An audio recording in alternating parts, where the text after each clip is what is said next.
네, 최 기자. 네. 오늘 김문수 노동부 장관 후보자 지명이 됐습니다. 네. 뭐 더불어민주당이나 민노총은 펄펄 뛰고 있어요. 펄펄 뛰고 있죠. 네. 예, 조금 가까이 두시고요, 마이크는. 예, 어떻게 보셨습니까?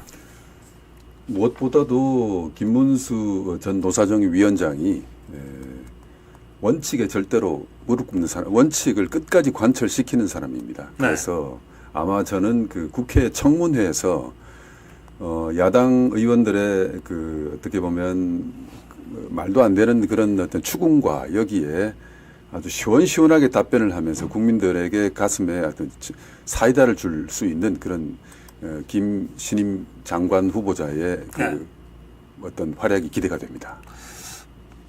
최 기자가 오랫동안 이제 그 정치판 취재도 하셔서 잘 아실 텐데, 일단 국회에서 뭐 청문을 한다든지 인사청문을 한다든지 무슨 또 다른 정책 청문을 한다든지 해서 불려 나가잖아요. 네네.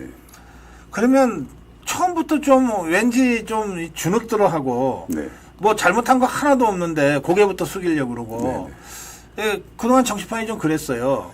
국회 청문회 자리라고 하는 게 그만큼 어려운 자리고 당해보지 않으면 모릅니다. 예, 낯선 자리고 그렇죠. 그렇습니다. 근데 이번에 이진숙 후보자 3일 청문회를 그걸 당당하게 버텨냈더라고요. 저는 그게 공무원들이 아니라 이진숙 기자는 왜 우리가 여러분들 다 알고 계시죠? 이라크 전장에서 포탄이 떨어진 그 깊게 패인 웅덩이 안에서 거기서 마이크를 잡고 보도하던 종군 기자 이진숙 아닙니까? 남자도 10명도 당할 수 없습니다. 그런 패기와 기상이 있기 때문에 글쎄요. 그 정도의 그 야당 의원들의 추궁 저는 받아낼 수 있었다고 봅니다. 뭐 김문수 위원장, 김문수 후보자에 대해서도 우리가 그런 당당함과 이런 걸 우리가 기대해도 좋을 것 같아요. 그리고 무엇보다도 노동 현장에서 노동운동을 했던 분이고 그 지금 현재 민주노총의 폐단을 누구보다도 피부로 이렇게 느끼고 있는 분 아닙니까? 그래서 대단히 기대를 하고 있는 지금 형국입니다. 예. 사실 이 환노위에서 인사청문회를 할 텐데 거기 뭐 노동부 장관이니까 노동 문제 조금 안다는 사람들이 주로 질문을 할 텐데 그게 누구든 김문수 후보자한테 노동 얘기를 할 자격이 있나? 과연 그런 자격을 갖춘 사람이 있을까? 그런 생각이 들어요. 글쎄요. 민주당 의원들이 망신당하지 않을까? 저는 뭐 그런 걱정을 해봅니다. 최근 이진숙 후보자도 그렇고 김문수 후보자도 그렇고 그동안 우리 자유파 진영에서 또 국민들이 윤석열 대통령의 인사에 대해서 좀 아쉬움 표현한 분들이 많으시거든요. 그렇죠. 근데 이렇게 이진숙, 김문수로 보면 이런 정도의 인사. 최고의 인사 아닙니까? 그 절대로 물러서지 않을 겁니다. 공무원 출신들과 노동운동 현장에서 잔뼈가 굵은 김문수 장관 후보자 그리고 종군 기자 출신의 이진숙 기자 결코 물러서지 않을 겁니다. 자, 오늘 들어온 김문수 노동부 장관 후보자 관련 소식부터 잠깐 짚어드렸습니다. 제가 조금 전에 전해드린 기사 중에 윤석열 대통령 국무회의에서의 발언이 있었는데요. 이제 원전 생태계를 제대로 복원하고 정권이 바뀌더라도 흔들림이 없도록 하겠다는 부분도 있고 또 금투세 폐지를 추진하고 상속세를 대폭 완화하는 세법 개정안을 지금 정부가 추진하고 있잖아요. 그 부분도 있고 또 지금 막 터져서 지금 피해자가 지금 양산되고 있는 TMF 사태 관련해서 이게 사기적 성격이 있다고 하면서 강력한 수사와 신속한 대처를 지시한 부분도 있고 최근 윤석열 대통령의 이런 일련의 행보를 우리 최 기자 어떻게 평가하십니까?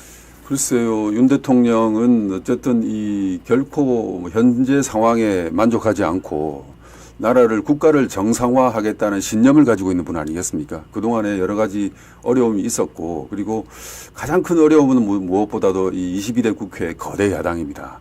그 거대 야당의 벽에 부딪혀서 여러 가지로 힘든 측면들이 있을 겁니다. 그런데 윤 대통령이 갖고 있는 그 대통령으로 취임하면서 갖고 있는 그 신념, 국가를 정상화하겠다. 이런 신념은 굽히지 않을 겁니다. 노동개혁을 실제로 민주노총을 이렇게 정리를 잘 했지 않습니까? 의료 대란도 지금 그렇게 의사들이 반대를 하고 그래도 꿋꿋이 밀어붙이고 있습니다. 예. 그 황소 같은 그 저력을 저는 믿습니다. 예. 사실 이 대통령이 그걸 버티지 않으면 네. 밑에 사람들은 뭐 그렇죠. 당이 됐거나 또는 공무원들 관료가 됐거나 그렇죠. 이게 뭐 이 민심이 좀 이렇게 가면은 일로 가려고 그러고 언론들이 사설 일으켰으면 또 절로 가려고 그러고 네네. 그런 게 이 세태 아니에요? 그렇습니다. 벌써 이 공무원 사회는 지난 총선 이후로 복지부동 그리고 심지어 대통령실을 무시하는 이런 행보가 보이고 있습니다. 아, 그래요? 예, 실제로 제가 알고 있는 뭐 친한 후배가 문체부에 이게 뭐 관료로 있습니다. 관료로 있는데 대통령실이 필요해서 이러저러하게 인사가 뭐 이렇게 좀 별정직으로 이렇게 내려보내는 인사가 있지 않습니까? 네. 이 공무원 사회에서 이걸 무산시킵니다. 허. 그리고 정책이 약발을 안 먹고 안 돌아갑니다. 이게 아주 어려운 상황이에요. 어려운 상황. 지금 그러면 우리 최 기자 말씀은 레임덕이 시작됐다. 그렇지만 예. 이거를 다 잡는 것은 대통령이라는 최고 어떤 그 정부의 책임자가 주는 메시지입니다. 메시지고 그리고 흐트러지지 않는다는 그런 메시지를 윤 대통령이 계속 지금 보내고 있는 겁니다. 그렇죠. 예, 보내고 있는 겁니다. 그래서 그래서 앞으로도 오늘 또 고성국 박사님께서 말씀하겠지만은 당정 간의 협의가 잘 돼야 됩니다. 네. 당정이 일체가 돼서 원팀이라는 메시지를 정부에도 줘야 되고 국민들에도 줘야 되고 야당에게도 줘야 됩니다. 남은 임기 3년은 그렇게 짧은 기간은 아니고요. 긴 기간입니다. 예, 우리 최 기자 얘기대로 아무리 지금 총선에서 대참패를 해서 네. 108석밖에 안 된다고 하지만 네네. 대통령과 국민의힘 108석이 한 몸이 돼서 똘똘 뭉치면 네. 못할 게 없잖아요. 그렇습니다. 원팀 예. 코리아.